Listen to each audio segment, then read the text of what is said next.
અને ભૂલકોની યાત્રા ફરજિયાત. અને ભૂલકોનો એક જ સ્વભાવ, એવર પોઝિટિવ. એટલે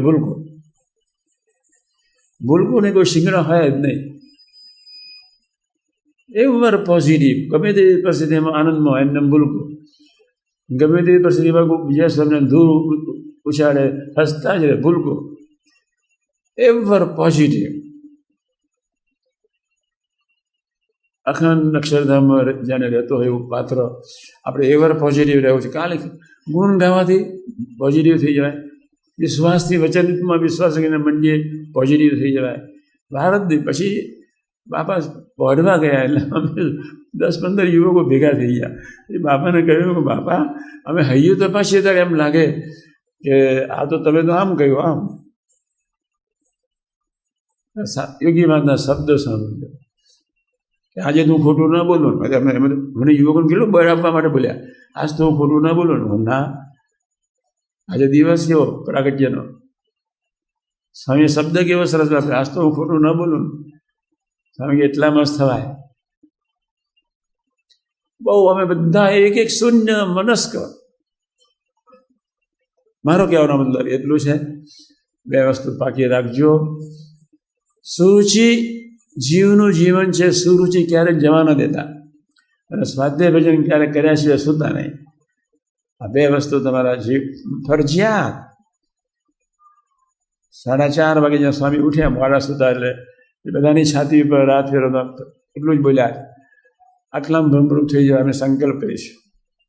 અમને આનંદ થઈ ગયો, હા થશે, હવે થવાશે.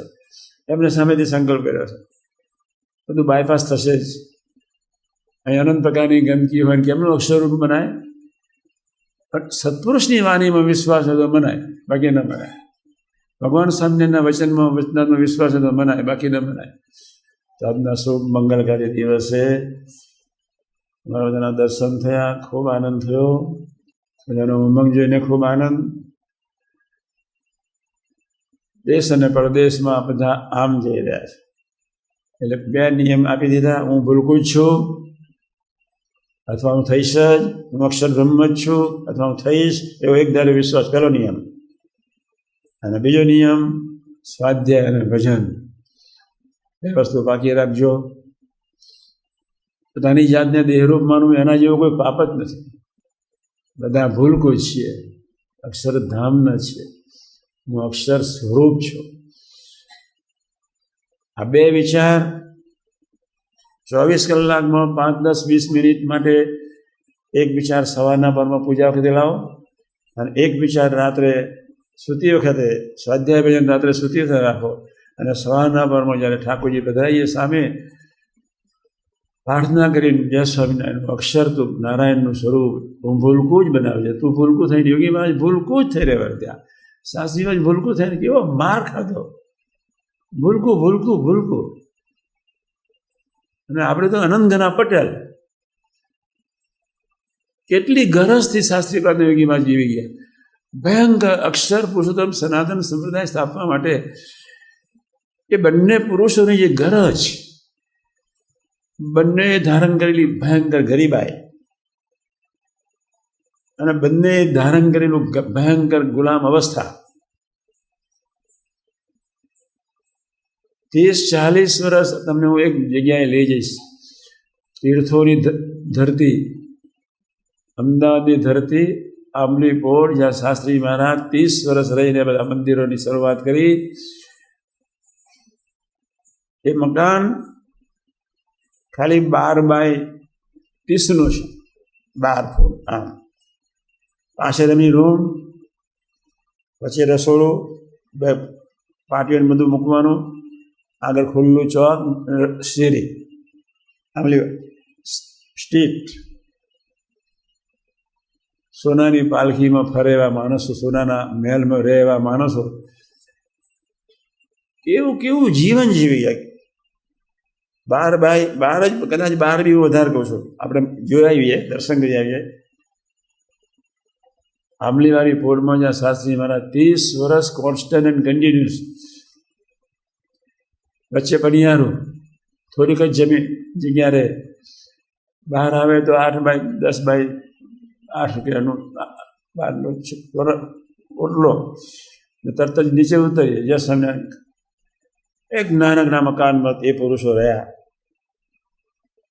ભીડો બેઠી ગયા, માર ખાધો, બધું સહન કર્યું, નિશાન પાડ્યું, શુદ્ધ સર્વોપરી ઉપાસના દિગાંતમાં મૂકી દીધી. અદ્ભુત કામ કરી ગયા, અદ્ભુત કામ. આપણને કહીને ગયા તમે અક્ષર રૂપ છો, તમે અક્ષરધામના છો, માનો એમ એવું કહીને ગયા. શાસ્ત્રી મહારાજ વરસતા વરસાદમાં નીકળ્યા, વેલીથી બહાર નીકળ્યા, આટલું એટલું પાણી. જગજીવન કે ટાઈમ જોઈને આવવું હતું ને. પેલો એકલો સેવક આવેલો, બે સાધુ, બેના પોટલા. જગજીવન રામ બહુ વાતોડીઓ, બહુ શાસ્ત્રીમાં તીખડી બહુ. કેટલું પાણી ડરતા ડરતા આંબલીપોર પહોંચ્યો.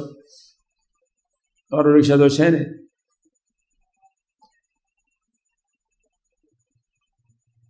રૂડું જ કરતા હોય, રૂડું જ કરતા હોય.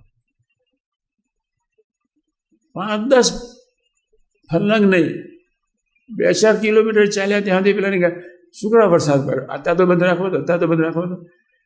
આંબલીપુરનું મકાન ચડતા ચડતા શાસ્ત્રીમાં પેલા જગજીવનને કહે આ વરસાદ પડ્યો એ સારું થયું, કેટલાય પ્રકારની ગંદકી ધોવાઈ ગઈ, એટલે અમદાવાદમાં કોલેજ રોગ ફાટી નીકળ્યો, ઠંડો થઈ ગયો, બધું સરસ. પછી એને નક્કી કરી નાખ્યું કે આ જે પરિસ્થિતિમાં રહે આપણે જોયા કરો, આનંદ કરો. એટલે કે આ શાસ્ત્રીમાં આટલું બધું ચાલીને થયેલું, આંબલીપુર સ્ટેશનથી આંબલીપુર ઘોડાગાડી આવે, રસ્તા હોય નહીં, વરસાદ. મારો કહેવાનો મતલબ એ છે, આ બે વસ્તુ પાકી રાખજો. આપણે અક્ષરધામના છીએ, એક ભૂલકુલ છીએ, બે એક જ.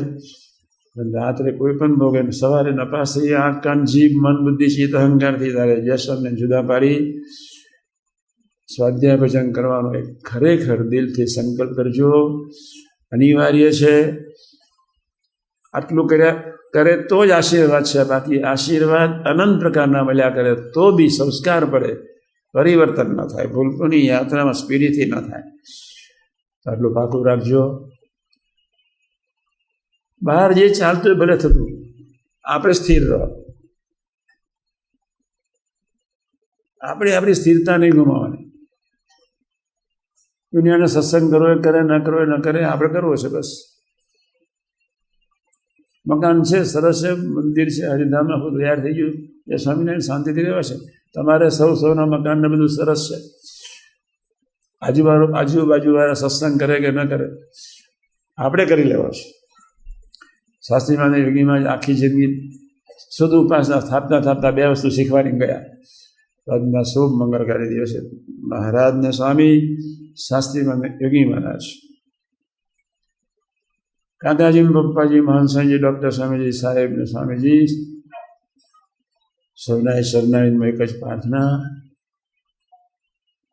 અમે ભૂલકુલ છે એવું બનાવી દેજો, અમે અક્ષરબ્રહ્મ છે એવું બનાવી દેજો.